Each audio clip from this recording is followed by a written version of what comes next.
অবশেষে যেন মুক্তির স্বাদ পেল ত্রিপুরা খো খো অ্যাসোসিয়েশন। সেই সাথে দীর্ঘদিন পর মাঠে ফিরল খো খো খেলোয়াড়রা। এই বছর ৫৭তম সিনিয়র ন্যাশনাল খো খো চ্যাম্পিয়নশিপে অংশগ্রহণ করবে রাজ্যের পুরুষ এবং মহিলা দল।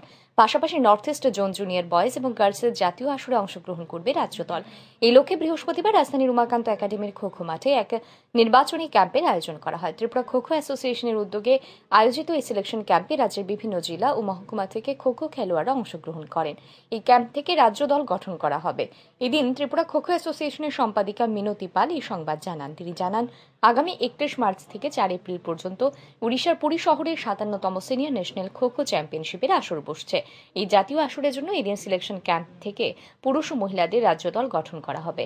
পাশাপাশি আগামী ২৪ থেকে ২৬ মার্চ আসামের তিনসুকিয়ায় North East zone junior boys এবং গার্লস ন্যাশনাল খো খো চ্যাম্পিয়নশিপের আসর বসবে। এই টুর্নামেন্টের জন্যও বালক ও বালিকা বিভাগে রাজ্য দল গঠন করা হবে।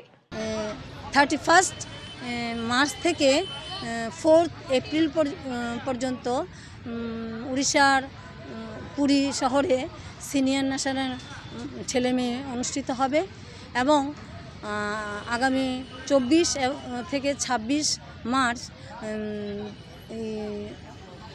আসামের তিনসুকিয়াতে নর্থ ইস্ট জোনালের জুনিয়র প্রতিযোগিতা হবে।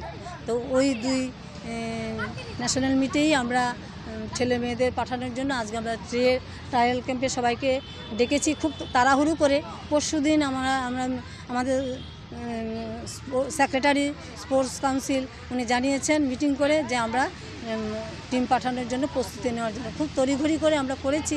তবুও এত তড়িঘড়ির মধ্যেও শুধু ফোনের মাধ্যমে প্রায় 150 উপরে হবে, আপনারা দেখলেই বুঝতে পারবেন খেলোয়াড়রা অংশগ্রহণ করেছে।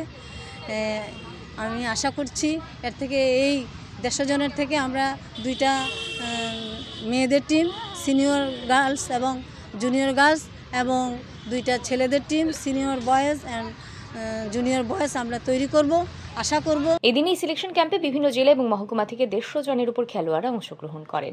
দীর্ঘদিন বাদে মাঠে ফিরতে পারায় খুশি খো খো খেলোয়াড়রা। ব্যুরো রিপোর্ট, আর ই নিউজ।